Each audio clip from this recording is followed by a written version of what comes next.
Assalamu alaikum. I'm Dr. Saban Sari. I'm consultant gynecologist at Integrated Medical Care Hospital of Defense Lahore. अगर आप pregnant हैं और आपने सफ़र करना है तो ये कुछ खुसूसी हिदायत आपके लिए हैं।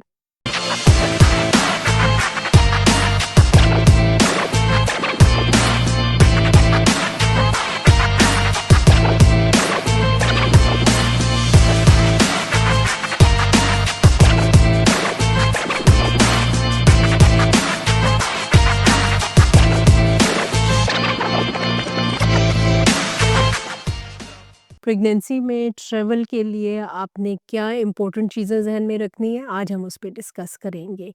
पहली चीज़ तो ये है कि आपका ट्रैवल जो भी हो it should be comfortable, smooth and without exhaustion. आपने ब्रेक ले लेके सफ़र करना है अगर आप बाय रोड जा रहे हैं। अगर आप एयर ट्रैवल कर रहे हैं तो उसकी भी अलहदा से हिदायत है। अपनी क्लोथिंग को, अपने शूज़ को, अपने अटायर को बिल्कुल कंफर्टेबल रखिए, कोई टाइट ना हो। और आपने इन बिटवीन अपने न्यूट्रिशन की नीड्स को और अपने पानी की नीड्स को कंप्लीट करके सफ़र करना है। अगर आप एयर ट्रैवल कर रहे हैं तो प्रेगनेंसी के सेकंड ट्राइमेस्टर को यूजुअली ट्रैवल के लिए सेफ समझा जाता है और third trimester early third trimester up to the 8 months. But mostly it depends upon the air travel की लाइंस।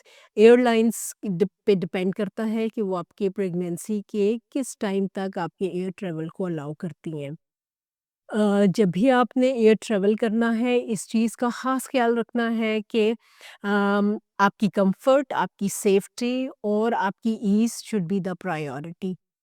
क्लोथिंग आपकी लूज़ अनकंफर्टेबल होनी चाहिए, आपके शूज़ कंफर्टेबल होने चाहिए, आपने बहुत ज़्यादा वेट कैरी ना किया हुआ हो, राइट? आपकी जो सीट है it should be comfortable enough. अगर आपने लेग स्पेस वाली सीट लेनी है that is the most suitable for you. और चूँकि एट हाई एल्टीट्यूड अगर आपका air travel is more than 4 hours long, then there is slightly increase risk of blood clot in the legs during the pregnancy. उसकी prevention की कुछ steps हैं। Number 1, आपने अब throughout the air travel अपने hydration को maintain रखना है। इसका मतलब ये है कि आपने बार-बार पानी पीना है। सेकंड, आपने ऑफ एंड ऑन अपनी सीट से उठ के मूव करना है। इन एवरी आवर कम से कम 1 दफ़ा आप अपनी सीट से उठ के आप मूव करें। और उस टाइम में जब आप अपने बैठे हुए हैं तो आपकी लेग्स, आपके small joints of the feet and the leg उसको आप मूव करें। स्ट्रेचिंग करें, अपने आप को रिलैक्स कीजिए, ठीक है?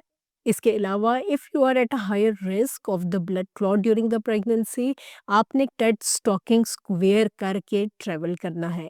टेट स्टॉकिंग्स एक स्पेशली डिज़ाइंड स्टॉकिंग्स होती हैं, मेडिकल कैलिब्रेटेड हैं, जो कि आपने मिडल ऑफ द फुट से लेके मिडल ऑफ द थाई तक उसको पहनना है। These are not the normal stocking, ये नॉर्मल मोज़े या सॉक्स नहीं है, ये मेडिकली कैलिब्रेटेड टेट स्टॉकिंग्स हैं, जो कि प्रिवेंट करती हैं clotting of the end stasis of the blood in your legs और योर आर्म्स, ठीक? इसके अलावा आपने बेबी की मूवमेंट्स का ध्यान रखना है और आपकी जो रिटन प्रिस्क्रिप्शन की जो मेडिकेशंस हैं, वो आपके अपने पर्स में होनी चाहिए।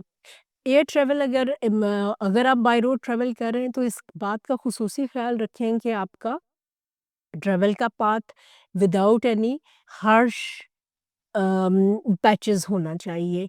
बहुत ज़्यादा धक्के ना लगें, बहुत ज़्यादा आपको जर्क्स ना लगें और आप कंफर्टेबली रोड ट्रैवल करें।